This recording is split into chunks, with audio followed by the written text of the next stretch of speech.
Hey, on this edition of the Screensavers, rip your favorite audio without any data loss. We've got free programs for you, and we'll use some creative thinking to improve our pictures in Photoshop.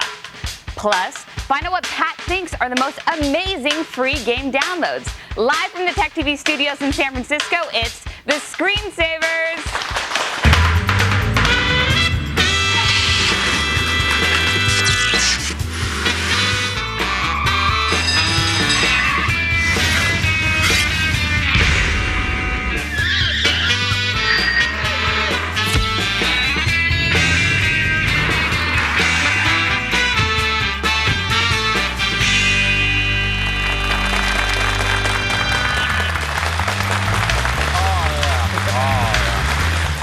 Looking bunch, aren't they? Fine crowd. Fine crowd. Hello and welcome to the Screensavers. I'm Patrick Norton. And I'm Leo Laporte. Thank you so much for joining us. That's on not this his real show. voice, though. Give him the suave, sophisticated one. This is the show where we show you the Ain't he witty coolest in your new vein? stuff and answers to some of tech's toughest questions. Today, we got a great show lined up for you. But first, the news! The top technology-related stories of the day. As picked by us. Here's a shocker. The Recording Industry Association of America says, "Oops, This is funny. Oops, we were wrong." It's not the first time this has happened. Right. They use spiders searching these peer-to-peer networks looking for keywords, Right. and they saw the word Usher, which I guess is some rock band, right? I think it's a rapper. It's a rapper. It's a guy named Usher. One single guy named Usher. Does he wear little white gloves and have a little red? There he is, Usher, ladies and gentlemen. Well, it wasn't that Usher. It was actually Professor Donald T. Usher. Professor Peter D. Usher. That was another one. Peter D. Usher. He was an astronomer at Penn State, and the RIAA actually sent a note to Penn State saying you're infringing on the copyright. But it was this guy. Well, I guess it was taped lectures. It was this guy. It wasn't rap. So the RIAA has made a public apology, and they've sent him a CD and a T-shirt. Isn't that nice? How thoughtful. This is not the first time this has happened. It just shows you the kind of fallacious, principles that the RIAA is operating under, if you ask me. Yeah, you know, if you just assume everyone's guilty and then sort out the people after you hang them, you've got a lot fewer complaints. Exactly. It makes it much easier, right? Mm-hmm. Who needs this, innocent till proven guilty stuff? Let's go back to the Napoleonic Code. Yeah, an eye for an eye and a Tooth for a T-shirt dog. for a T-shirt. And sue at the drop of a weasel. Are you excited?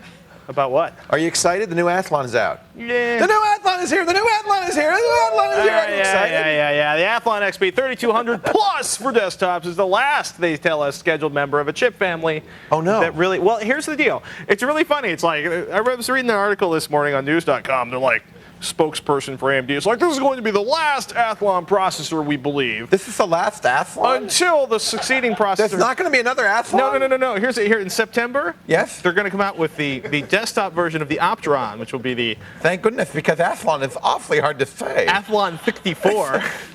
So the Opteron is how many Athlon? A friend of mine has a dog called Seven, and that's the voice we use for Seven. Look at that. Seven. So are they going to call it the Opteron or the Athlon? No, they're going to call it the 64? Athlon 64. that's So they're retiring that's terrible. Athlon for Athlon 64. Here's the thing. I feel like such an Athlon. Forget about the rest of it. $468 give or take. That's too much. Kind of performs alongside of a 3 gigahertz or a 3.06 gigahertz Pentium 4, which, guess what, costs less. Well, that's bad. Yes. That's dumb. AMD, Yes. the only reason people buy AMD is because it's cheaper. Right. Well, it's not cheaper, and the 3200 part of the name, for anybody out there who doesn't understand what the 3200 means, it's AMD's estimate of what speed of a Pentium 4 it's equivalent to, right? Do we know how fast it actually is? Well, it's running at, I believe, 2.2 gigahertz is its native clock speed. Now, it's doing the work of about a 3 gigahertz processor, but they gave themselves an extra couple hundred megahertz there. Yeah. But it is, they're not lying. I mean, it does They're perform at that speed. overestimating. They're overestimating. It's overpriced. And you know what? You're not going to be able to drop it into your older motherboards. Without, it's a new socket? Basically, no, it's not a new socket, but you're going to need an N-Force 2 motherboard and some pretty fast RAM to get it to deliver. To work at that speed. All right. Well, so much for that. Not our favorite Athlon. It's the last Athlon. Until the Athlon 64. Until the Athlon 64, which I really can't say. So apparently, Microsoft. You picked it. You called it. I called it. You called it because yesterday we were talking about the iLoo. This was on the Microsoft UK site. They said it's an internet-enabled, Wi-Fi-enabled turlet. And I said, sounds like A load of bull British hockey. humor to me. Yes. Well, it's true. Apparently, I'm the only one who found this a little skeptical in the entire media community. Yeah, it was Microsoft's British division created it as a joke. And I guess it's April Fool's Day's in May in Britain. I don't know. So anyway, Microsoft apologizes for any confusion or offense it may have caused, and they're sending all of you a CD and a T-shirt. So it was no iLoo. Bill Gates could afford to send all of us an iLoo. He has so much money he could buy you and me and everybody in this country a house and a chicken in a pot and a car in the garage. Bill Gates for president. Bill Gates for president. Dustin joins us on the phone from Fountain, Colorado. Dustin, save us. But then we can fire him, impeach him after he gives us all that stuff. Dustin? Hi, how you guys doing today? Hey, Dustin, how are you? I'm great. How about yourself? Excellent. We're doing very well, sir. I have a question. I was looking through a computer catalog, looking for a new computer for college and all. There's your problem right there. Oh, not the only one. You go, oh, you drool. Did you drool on it? Did you dribble a little bit on the computer? Just a little bit. Yeah, I mean, those things, you go start looking at those. Yes, Patrick's doing it right now. Those things, you start looking at them. You want it all, don't you? Yeah, and well, anyway, I saw this ad for Windows. Ah! What's the deal with that? Well, it's Windows with a L instead of a W. Yeah, here, what Windows is, you ever hear of like renting to own? Yeah. Windows is owning to rent for something that normally you get for free. It is Linux. It is Linux. It is Linux. In fact, it's actually Debian. I mean, it's a good quality Linux, but the model is kind of strange. You know, Linux you can get for free, as Patrick pointed out. They want you to spend what $100 for Windows, and then a yearly fee to take advantage of this, one-click installation feature that they have. Right. One-click install. Click and run. Click and run. Which, oddly enough, features primarily programs that the vast majority of us would get for free by downloading or purchasing a normal Linux distribution. I think Michael Rogers' idea, and he's the guy who started this. Pardon me? Robinson. Whatever. Michael Robinson, the guy who started this, was the founder of MP3.com. Michael Robertson was the founder of MP3. And I think his idea was people will pay to make Linux easier to use, which is a sensible idea. We not agree. illegal. We agree. Not wrong. However, the first couple versions of Windows were not particularly easier to use, and it's just now getting to the point where it's starting to approach the sort of, it was originally like, oh, it's going to be Windows, but it's going to run Windows applications. They changed that strategy. Yeah. They originally were going to be like easy to run Windows, and they said, well, we can't do that. So let's just make it easy to install, and it will be Linux applications. And we'll make it easy to install additional applications, which, again, is one of the chief complaints with Linux for Windows users. So you're probably looking and saying, oh, look, $7.99 for these Windows PCs. Is that what you're looking at? Yeah, I was looking at the Tiger Direct catalog. Like a $2.99 Windows machine? Yeah. See, the beauty of that machine is not only does it feature a peculiar operating system, but it probably features a VIA chip, which is equivalent to something running slower than a stock Pentium. Yeah, they're pretty Find junky. it, scrape, beg, plead, work an extra job, steal money, whatever. Just find another $200 or $500. You can get a great entry-level PC. You'll get one with a real AMD or an Intel processor. You'll get one, probably, and I have nothing against running Linux. There's some great Linux systems out there.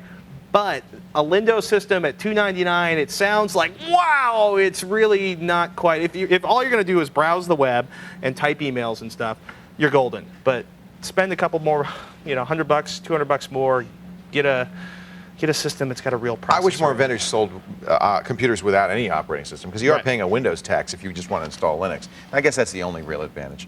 Okay, Dustin? Okay, thanks a lot. Yeah, you're probably going to want Windows if you're going to college. That's what everybody else is going to be using. Yeah, I just thought I'd be a little different. Yeah, well, I don't blame you. And, you can put Linux on that nice Dual Windows boot. box. There's no reason not to. In fact, it's a good idea to do that.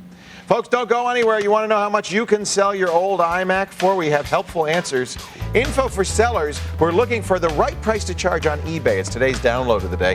And after the break, you want perfect sounding music? Of course you do.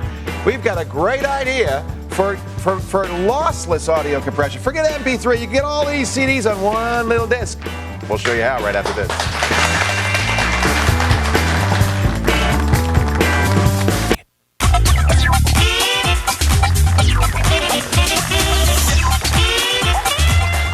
Welcome back to the Screensavers. It's time for, I want to do more of these. I think this is great. A viewer tip. Dan from Leoville sent me a really great idea. He lives in Maple Plain, Minnesota, for making CDs without losing any quality at all. In fact, Dan's on the line right now. Hello, Dan. How you doing? Hey, how you doing, Leo? I'm doing great. It's great to meet you finally after talking to you for so many years. And this was your... Now, normally when we talk about putting a CD on a computer, we talk about ripping it. So we'll take a CD and we'll turn it into MP3s, compress it by 10 or 11 to 1, make it a lot smaller, and store it on the computer. The problem with that, of course, is you lose some quality. You, in your wisdom, in your youth, in your braininess, have thought of a way. Why should we lose any quality, right? Yep. What do you do with this? I actually use this utility because I have a lot of CDs. I have like a 256 CD folder. Wow. And I take them out into the car a lot, and they end up getting, a lot of my real CDs end up getting scratched. Or sometimes got pits in them, broken. And what I originally thought of this idea for was to back them up onto something that would never touch my car's CD player. Exactly. And just keep that in a safe place in case one of those discs got scratched or broken. When I read your suggestion, I said, this solves a problem of mine. Every year, we break out the Christmas music, right?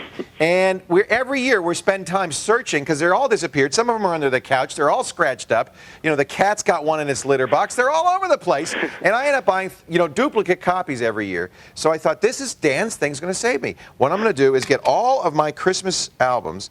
I get about 12, you said 12 to 15 on one DVD, right? Yep, it averages about 14 or so. Yeah, on one DVD, and then I can archive this, and then every year I break out some blank CDRs and I can re-rip them, and instead of losing quality each time, these are going to be exactly the same as the original.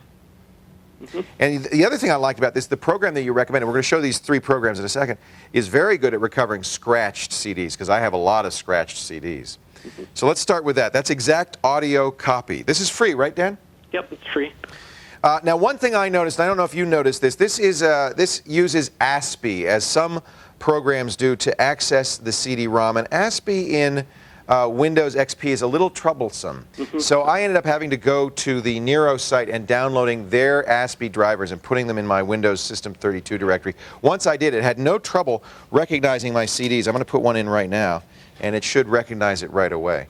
This is different from an average ripping program, though, isn't it? I mean, it's not like you can rip with anything, Music Match, CDEX. How Mm-hmm. is this different, Dan? It actually, it's built in to not.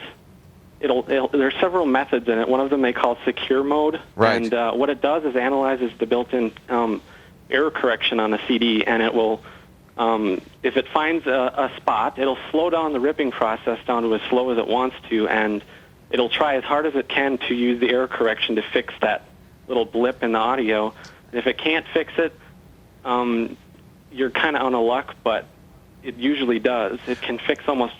I've had pretty deep scratch CDs that it actually did fix. It resurrected CDs that I had never thought I was going to get back again, including this one. It has built-in free DB, which is like CDDB. It actually looks this up on the internet. Now you can rip them as a wave, as individual WAV files. As MP3, you can plug in the lame encoder or any MP3 encoder you want. But this is what you suggest, ripping it as an image. And what that does, I'm going to show you here because we already did it ahead of time, is it makes 2 files. It makes a .q file, which is the track information, and then it makes a large, 450 megabytes in this case of Christmas carols, WAV file. This is just one big WAV file, right, uncompressed. Mm-hmm. Identical to the CD-ROM. So now there we go. So what we could do is, and we could occupy a lot of hard drive space, 400, 500, 600 megabytes per CD on the hard drive. But then that's when we go to the next step, which is Monkeys Audio, another free program. I like this. Tell me where you found this. This is great. I actually got recommended it by a couple friends of mine on IRC, and it's a program that everybody was saying, MP3's old hat and everything. I don't really believe that. No, I like MP3 still. Yeah. But this will, instead of 10 to 1, which MP3 is 10 or 11 to 1, it'll compress it to 1/10 the size. I'm getting about 30 to 50% reduction, so it's about half as big. Yeah, it usually, if you double-click on the file in Winamp, it'll usually say, depending on what the CD's information is, whether it's got good stereo separation, whatever, it's usually between 40 and 60 or 70%. So it's usually around 50% compression. You're saving some space, but here's the nice thing. This APE file format that it creates, which is the compressed file format, is playable in Winamp. They have a plug-in for Winamp, so you don't have to decompress it to play it first. So that's nice, right, Dan? Because you can keep these on your hard drive. And they're perfect copies. They're not lossy compression. They're perfect copies. And of course, you can burn them. And that's what I ended up doing. I have quite a few songs that I end up burning on one DVD. And now I can either bring them back on the hard drive, decompress them, and rip them. And you have a final suggestion, which I think is wonderful. I can even mount them now. Does this mount the WAV files with Daemon Tools, or does it mount the APE files? It only works on the actual WAV file. So I have to decompress it. I have to decompress it first. But in effect, I can mount that WAV as if it's a CD using this free Daemon Tools, and then I can rip it using my MP3 ripper, or burn a copy of it as if I'm burning a copy of a regular CD. Yeah, it treats it exactly as if it was the original CD. Couldn't be better. You can use Nero then to make a copy of it, or Winamp to rip it, or Music Match to rip it. So some really cool programs. The idea, once again, is MP3 is lossy. It loses some of the quality. This is a way to save your CDs exactly, even after compression, as they were, so that you can reconstitute them and get them back to the way they were, or store them on your hard drive.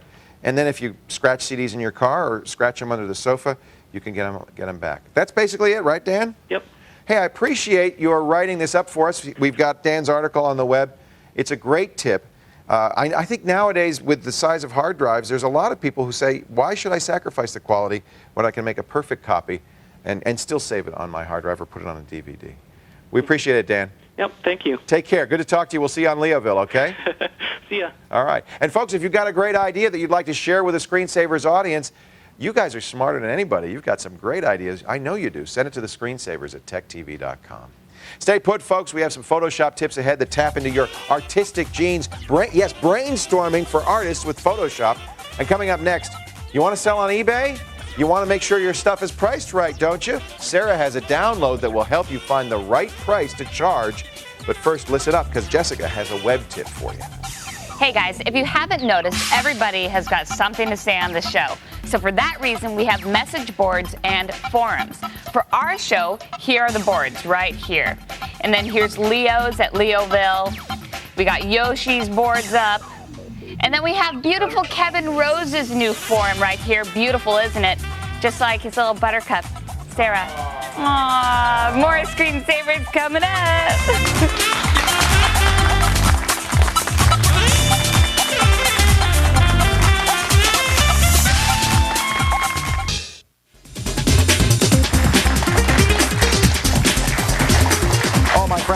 My friends, do not forget to register for this week's Screensavers LAN Party, powered by NVIDIA. The game is EA's Battlefield 1942. We got whooped on that. Yeah, they're good out there. They're good. It's a fun. Well, now we're going to do the demo version. Cool. The full version will not work with our servers, so even if you have the full version, you got to download the demo version and the latest patches to play with. Let's go to the Screensavers.com, click Join Our LAN Party. You'll get links there. You'll register. You got to be invited to play. That's how the LAN party works. We get the applications. We get thousands of applications each week, and then we select 200 people, send them the passwords, and then then it's basically first come, first serve at that point to get in. So we'll see you Thursday for the Screensavers LAN Party, powered by NVIDIA. Oh, so cool. Bill joins us on a payphone from... A payphone? Nah, just kidding. Fuquay's Arena, North Carolina. How do you say that? Again? Fuquay Arena. Fuquay's Arena. Leo, Pat, what's up? Hey, how you doing? What is the origin of that name, Fuquay's Arena? Yeah. It was two towns that merged together. But they don't sound like English, if you don't mind my saying. Well, I mean, we're I don't used really to High know. Point, Greensboro. Yeah, Fuquay. It's about 60 miles east of Greensboro. Cool. About 15 miles south of Raleigh. Well, we've been there. That's for sure. What can we do for you, sir? Anyway, I was wondering about, I know you're going to tell me not to open email attachments. Don't open attachments whenever You might die! Don't open attachments! Oh my God! It's so what? Sorry. Well, I did a Windows update Yes. a couple of days ago. Yeah. Now when I open my mail, if there's an attachment with it, It won't let you open it won't let me open it. Yeah. So I That's was kind of wondering if draconian, isn't it? That's Microsoft saying you're not smart enough to do the right thing. So we're going to keep Or maybe we're tired of people blaming us for that may be making a naked and exposed, insecure operating system that's destroying the This internet. is what bugs me about Microsoft, though. See, that's exactly it. They made basically an operating system and a mailing program that allow these viruses in. Right. And then instead of fixing the problem at the root, they just say, well, whatever you do, don't open attachments. Well, is there any way around it? Yeah, absolutely. What are you using, Outlook or Outlook Express? Outlook Express. Yeah, it's actually very easy. I think we showed it the other day. It's just a setting in the Outlook Express. You know, I got to say, right now, there's a virus, an email virus that's pretty virulent going around. This is another thing I hate. Why does AIM launch every time I open Outlook Express? It's driving me absolutely bonkers. So we're going to go to options. There's one going around right now, security. And right here it says, do not allow attachments to be saved or open that could potentially be a virus. That's checked right now. That Service Pack 1 did that, okay? Okay. So just uncheck that. But if you do it, you got to be careful because there is a virus right now, for instance, called Fizzer. Right. That's going around as an attachment. The truth about attachments is, if you're smart about it, they're safe. Here's the real rules. You want me to know the basic rule that I tell everybody, and Microsoft's apparently saying too, is don't open attachments. The real rule is a little more complicated. Don't open executable attachments. However, well, I mean, how do you know what's executable? There's over 50 different executable things like PowerPoint, Excel, Word files. Those all have executable capabilities. Whoops. PIFs, screensavers, COM files, BAT files, EXE files. It goes on and on. In fact, we should put the link up. We have it on the website of the 50 different extensions. There's a lot of them. Even an expert's going to get fooled by that sometimes because it's going to say something like Patrick Norton nude.jpg, and you're going to see that. Who could resist? And who could resist that? But what you're going to miss is that it also says .jpg.exe. Right. And you may miss that. Well, So- let me ask you one more thing. Is it safe to run? Is it safe to run the email through my virus scanner first? then Here's the open problem. attachment? That does not protect you because email viruses. Now, this is less so nowadays because people do run antiviruses and because of things like Outlook. But However, they spread so fast because they spread via email. Right. And in the early days, certainly, they spread. It took at least 24 hours before the antiviruses caught up. So you would have had to update the antivirus, you know, and it would have had to have an update for you. And by the time that happened, chances are you got it. So don't open executables. If you get an attachment that's not an executable, even if you think it's not, call the person who sent it. Said, "Did you mean to send me this?" Don't open generic attachments that look like spam. You know, Anna Kournikova pictures. Yeah, there's so many things that like you see it, and it's especially if you have friends that constantly send you crud. And that makes me mad. I filter that stuff out too. But if somebody says, you know, here are the estimates for your company for the Q4 growth in an Excel spreadsheet. It's, you know, then virus check that because it could have a macro virus. But Or if that's it's probably coming all right. from like your buddy who you go fishing with constantly and have never talked companies with your entire life, then you should think twice. Worry about it. Yeah. Right. Okay. All right, Bill. So right, just thanks a say lot. good common sense is going to protect you. Okay. Appreciate it. And luck. And not luck. opening extensions. When's the last time you got a virus? It's been a while, huh? I haven't had one. I got Klez. So it's been a couple of years. I got Klez on one machine. Yeah. And everything else. Anybody has been can. Clean for 2 or 3 years. That's the point. Yeah. It's the spyware that I get riddled and maimed I with. got a ton of that. I run Spybot regularly, and I ran it last week. Five spyware programs. I ran it last week, 32. Whoa! Dang, you're good. Let's turn it over to Sarah, who's going to give us the download of the day. Question for you guys. Yes, short stuff. Sell a lot of things on eBay. I am not short. You're just very, very tall. Thank No, he's you. not. That's the nicest thing Oh. she ever said. Yeah. Okay, maybe I'm a little short. You don't want to see me without shoes on. I sell stuff sometimes on eBay. Yeah. You feel like you get a good deal? Well, you never know, do you? How do you know what to sell it for? Wow. Interesting transition. Moving right along. Whether you are a frequent seller of things on eBay, or even if you've never even sold anything before, you need to know that you need to know what you should sell your stuff for. That way you don't overprice things, because then no one's going to buy it, or underprice things, and then you don't really make enough money. Right. And of course, you're selling things because you want to make a lot of money. Right. That's the point. That's what eBay is all about. Right. Hot Bids is this nifty little program I found. It's $25. It also has a free demo version. There's some limitations, but you can certainly see what's going on with it. It allows you to search popular item categories and find out what items get the most bids. Now, I'm looking at the hot items view here, and it basically has a bunch of categories here: antiques, clothing, electronics. I did a travel search, and it's pretty much telling me, for example, down here on the bottom, some Louis Vuitton luggage had $405, got 39 bids. So, it's expensive stuff. They're selling it for, it doesn't seem like a deal to me, but 39 people thought it was. So that's something that you could sell, and you know that you're probably going to get some bites, basically. You can also search by category here. Kevin was really interested in this one. I searched for vintage computer stuff. Now, see, it's searching here. There's a little process bar. Ooh, and, for example, an Apple computer belt buckle I'll take from it. 1978. 6 people wanted it for $26. Wow. Maybe you could, bid 27, or sell yours for, 28 and Right. get a good pretty. Right. It's basically just giving you an idea of what you can sell stuff for. You can also search by keyword. It's very, browser-ish. You can also set presets. If I have a lot of rap music that I want to sell, I just make that my preset, click on it, and it'll let me know what's being sold for rap music and what people are getting it for. Diamond rings, interesting cookies, things like that. And you can set options. You can. Interesting cookies? I sell a lot of interesting cookies. Really? Well, I might if I wanted to. And in the options page, you can, search how many pages do you want at a time. Do you want to, condense your items? Do you want, several pages? You just want one of the most relevant stuff. So basically, this is just a really, really great way to figure out what you can sell stuff for. So again, there's the demo version. There's some limitations, but you can play around with it, decide if you want to spend $25 or not. But it is a great resource for anybody who wants to sell on eBay. You want to make money, kids. So, Cool. Of course, the link is in my article at thescreensavers.com. Just look for the download of the day, hot bids. You'll find it all there. But I really want your suggestions, too. So please email me at sarah@techtv.com. You too, Patrick, because you never email me. Unless you want something. He wants your chocolate dipped macaroons. No way. Yeah. That would be big I've box given of him Oreos. far too many of those. Really? Well, We're learning something here, aren't we, boys and girls? Don't go anywhere. 'Cause you know what? You'll learn more. Our next caller wants to know more about the all standards routers out there. And up next, Those dual band doohickeys. yeah, I'm going to give you some amazing free game downloads. Not one of them will cost you a penny. That's all coming up in the screensavers. Continue.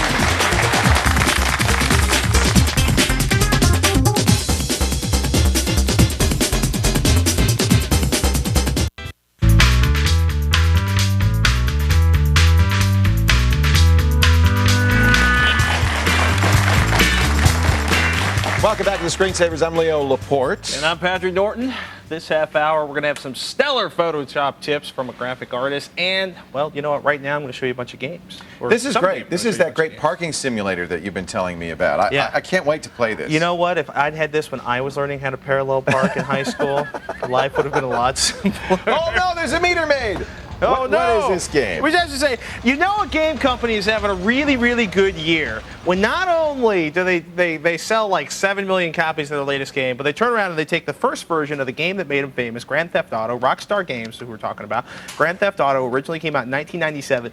This is what it looks like. However, it's running on a PC and They're not giving a it console. away? Giving it They're away. giving it away? It's a 328 megabyte download. This is what Grand Theft Auto 3 looked like 6 years ago. It's come a long way, and yet this It's is come a probably long still way. a lot of fun. It's still a lot of fun, and did I mention that it's free? This is a bunch of free games, and you can basically go out and You're do still all trying to hit pedestrians, right? Well, Ooh, ow. Watch out. there's those of us who enjoy. Hit those pedestrians, come on. Well, you know what? I'm having a little trouble controlling here. It's distracting, this whole television environment.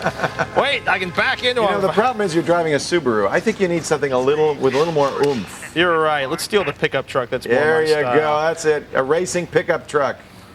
So this, obviously, they made a lot of money with Vice City Yeah. and their newer Grand Theft Autos. But And this so is the one that started the They Grand decided to give a little something back to the community. They're actually giving this away What for fun. free. We got the links up on the website, Rockstar Games, and Classics is what they're calling them. Now, see if we can take a step over here. If we can bring up the other machine.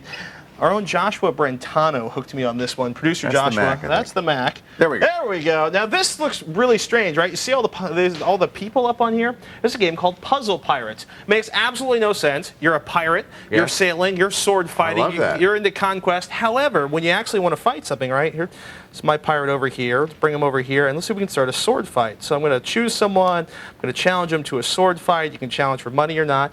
And then what will happen is when you start to engage something, you'll start a game. And in this case, right, a lot of puzzle it's really games. just Tetris. Well, it looks like it's really just Tetris, but you're actually playing Tetris against somebody else. You can't really see it all the way up in the corner. Is it another up there. human? There's another human at the other end of this. Oh, so you're actually playing on the internet. And you know what? It looks really simple, right? This can't be hard. It just looks like Tetris. Well, I'll tell you what. You're actually challenging them to a duel. And depending on how you choose to stack up things, you will either beat them by filling up their screen with blocks, or they will beat you. Sounds really simple, not quite as easy as it looks. I promise. Fun. There's sailing games, there's all sorts of games inside of this. Looks really easy. It looks like a lot of fun, actually. It is a lot of fun. So this is an internet-enabled game where you're playing a broad variety of wacky games, but against real people. It's not against the computer. Against real people. Now, is this actually a real person? This is actually a real person who's going to kill me because sorry, real person. I'm going to. A show to do. Oh, look at that knife. I'm going to drop out. It's really cool, though. It's really, really cool. Third game. Now, we talk about this. We talk about this one constantly, right? The Super Collapse 2 is one of our favorite games. You talk about this constantly. I talk about this constantly. You love this game. This game is probably responsible for destroying more productivity at the screensavers than any single-handed game. Another game looks really, really simple. Right, we'll go to the traditional version of it. You know, and you're taking out groups of blocks, and depending on how you combine them, you get scores, right? Yeah. Well, there's another one that's come out recently. By the way, this is available for the Mac as well. I've been playing it on the OS 10. Yeah. We'll go. This is basically in this case you have trial versions. There's an online versions of them. These you can pay some money for if you want to. Right. This is going to load bounce out. out. This one actually has nearly killed one of our line producers. This game. You laugh. You think it's funny. I laugh. I mock it. You mock it.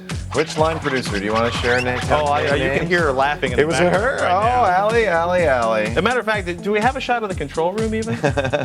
Is she playing it right now? Probably playing it right now. No! Allison, you get off of that. You get off of that right now.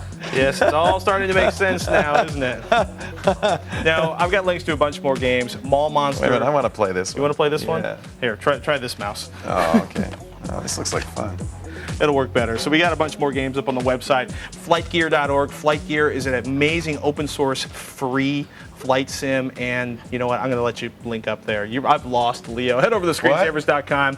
We got the games I just showed you. We've got 3 or 4 more, plus a couple of websites that are amazing sources for cheap fun and free games. This is kind of like Bejeweled. Yeah, it's kind of like Bejeweled. Yeah, I lost another one. Stay where you are. Mike, our next caller, wants to know if routers with all the wireless standards are any good. And up next, the options are endless for what you can do to this picture. See how we turn it into a masterpiece with a little creative thinking. We can. It's all coming up when the Screensavers rolls on. I challenge you, Allie, to a game of Super Bounce Out.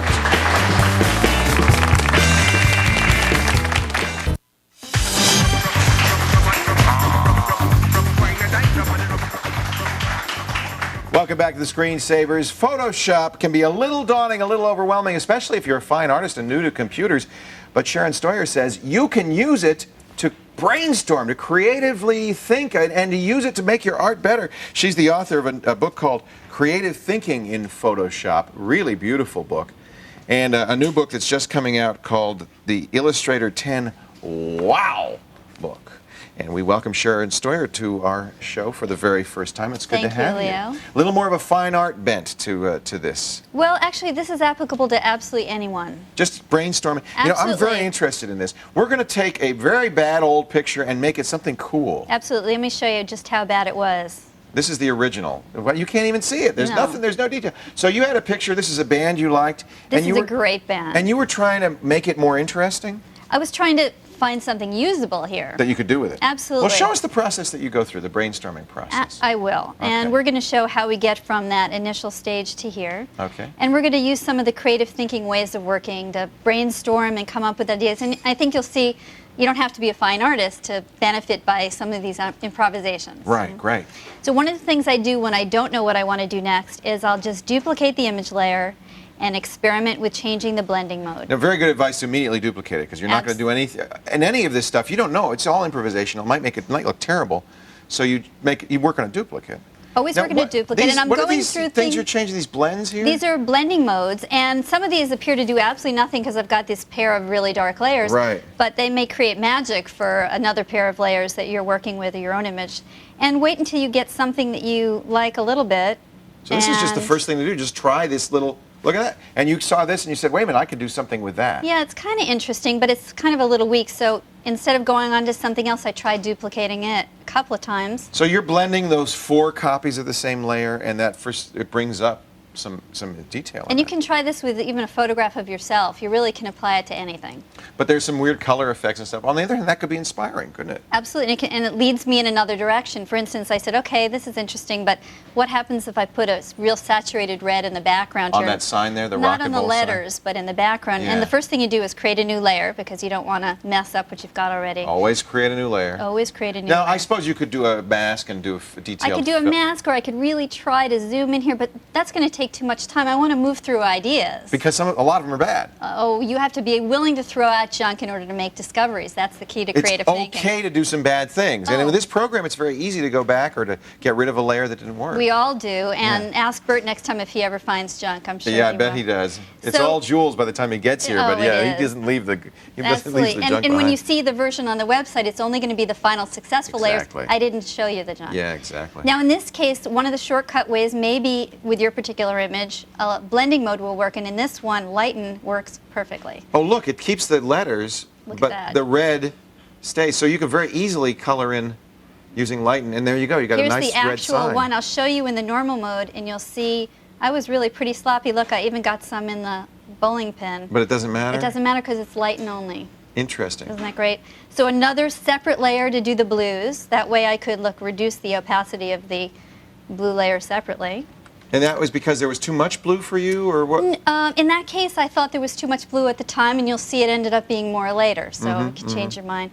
A little retouching. There's some ghoulish eye stuff happening. And I'm collecting all these layers, which is really great for your creative workflow. You've got a ton of layers. It's a ton of layers. Yeah. But if you want to apply a filter, you need only one layer. It You needs got to to be merge in them one layer. down. Now, see, I You always gotta do merge that, but then I have to undo to go back. No, you got an this idea? is this course is a you do. merged copy, and we show you how to do that on the website. So you can merge it, but only into one layer, Into and one you save layer. everything else. So I can go back if I decide this doesn't work. I can go back. Oh, now, Sharon, before that's I apply great. the filter, what do? I duplicate it first. Makes- That way, you go back to the merged copy Make a without. copy. Yeah, absolutely. Those layers are turning out to be pretty darn useful, It's actually. really wonderful. Now this. Oh, is, I like that. Now, this- what did you do there? This is unsharp mask. You usually use it to do really subtle things, but if you blow out the settings, you just experiment. You made it very contrasty, and it looks now like an old photo, almost a colorized old photo, And really. I didn't plan it, but it actually works with the Ingrid Lucia Rock and Bowl because they're great swing bands. So But that's kind of the perfectly. point. You didn't plan it. It's serendipity, and it's with all art. You try stuff. and I Happy th- accidents I are th- really what it's I about. think a lot of times people think, oh, computers are very rigid. We have to do it right. Right. But no, you can have happy accidents here too. In if fact, you know what you're you doing. let the computer and Photoshop participate in your creative process. Right, That's really right. exciting. Oh, that's neat. So then I duplicated that and I applied film grain because I liked the sort of graininess happening. So it just made it look really like an old photo now. Yeah, I love So that. I'm just keep going with responding, and of course, again, you're not seeing the junk I threw out. Right, right. Then How many layers did you? a lot of layers and a lot of versions of this file. I think Really? if you see, this is 8. Yeah. So it was okay. about 8 versions You went of through the 8 file. different versions. Now, some of them just were tossed out. Right. Some of them were incremental versions. Did saving Multiply give it that nice hand-colored look? How It did you do It's that? a classic. I'll show it to you in normal mode. You see, I was actually pretty colored loose it a little about bit. it. I colored it. I'll do one for you. Here's this. That's a Have nice way to colorize photos. It's fabulous. You use Multiply, and then it just gets like the shirt, or oh, that's great. And here I messed up a little bit. Let me make it a little smaller. I'll get a little green in there instead. There you go. Now, screen is really similar, but it kind of bleaches things a little bit lighter. I'll pop that on and off. And the finishing touches. This is the final version. Again, the final successful layers only. I love it.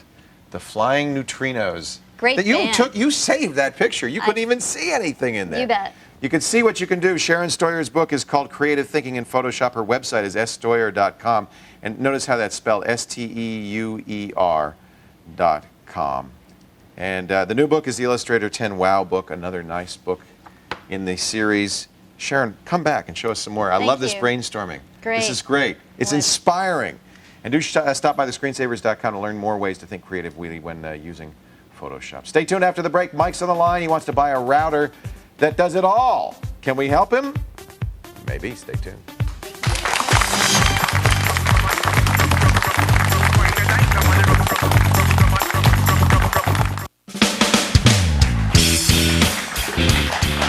Mike on the line from Tipton, California. Hey, welcome to the show, Mike. Hi, Leo, Patrick. How are you guys? We're great. Excellent. Thanks for calling. What can we do for you? Great. Okay. I've been searching for a high-quality router that will do A, B, and G, and I found two different ones, one from Linksys and one from D-Link, and I was wondering if you guys have came across these, have ever had a chance to review them. Those are the three Wi-Fi standards. Of course, B was the original one. Actually, nothing was the original one. That was 1 megabit. Right. And then 802.11b is the 11 megabit, runs at 2.4 gigahertz. A runs at what, 5.4 gigahertz? 5 gigahertz. And that's 54 megabits, much faster. And then G is kind of the best of both worlds, still running at 2.4 gigahertz, but at 54 megabits. Just for fun, we pulled up the Linksys site, the emerging wireless G draft standard. Oh, because it's not standard yet. Well, no, it's if you look right here, the emerging wireless G draft standard. Boy, if we could scroll up. They call these dual band because they have A, B, and G. Wait a minute, that should be tri-band. Well, there's only 2 different frequencies, so they're called dual band. Right. Now, I think, Linksys is fine and it's what everybody buys, but I have to say I think D-Link quality is somewhat better. It's really funny. I've got some friends back east who do a lot of work actually dealing with some tunneling into corporate routers and stuff. They had more success with the Linksys software. A lot of people had trouble early on when Linksys first started making routers with them. Some of them lasted forever. Some of them disintegrated. Well, they were cranking them out. They had discovered a whole new market nobody knew existed. And they pretty much built it from the ground up. Yeah, so they get credit for that. I use Linksys at home. I tell you, I'm setting one up for a friend, a radio host here in the city, Ron Owens, and he wants to do this, and I got him an SMC. Yeah. Now, I don't know if SMC makes a dual band yet. If they don't, they will soon. It's a very competitive market. Right now I think Linksys and D-Link are probably the two most common ones. Yeah. Definitely some of the ones we've heard or had nightmare problems with. Anything Microsoft in their wireless routers and their home networking stuff has been real messy. Yeah. Any specific concerns about what you're doing to set these up, or just generally looking for any kind of a recommendation? Right, exactly. And I even checked with Netgear, and they said theirs is going to be coming out shortly. Netgear's another good company. I like we had Netgear. We had a dual band card actually that we tested recently. Shocked at how good the performance was in the PC cards from Netgear. I think it's 6 of one, half a dozen of the other. Don't you really? It would be shocking to find out that there was that much difference inside of these boxes. It's pretty much the same. A big thing is whether or not the company's committed to support and they continue to update the firmware, which is going to be crucial with anything that covers 802.11g since the spec isn't finalized yet. Buy the ones that you get the best price on. I think they're all pretty much the same. Yeah. I think SMC is kind of the creme de la creme in terms of its built-in firewall support and so forth. Linksys is like I own an the SMC and they haven't updated the firmware in 2.5 years. Oh man, maybe I bought the wrong one. So this is what I have at home. Anyway. Yeah, a lot of people, I don't know. You say SMC, I say Linksys. Check to see who's been updating their firmware and go with that one. Yeah. Stay where you are, folks. We're going to check the pulse of our viewers, why they're dead, and read your emails and faxes too when the Screensavers continues.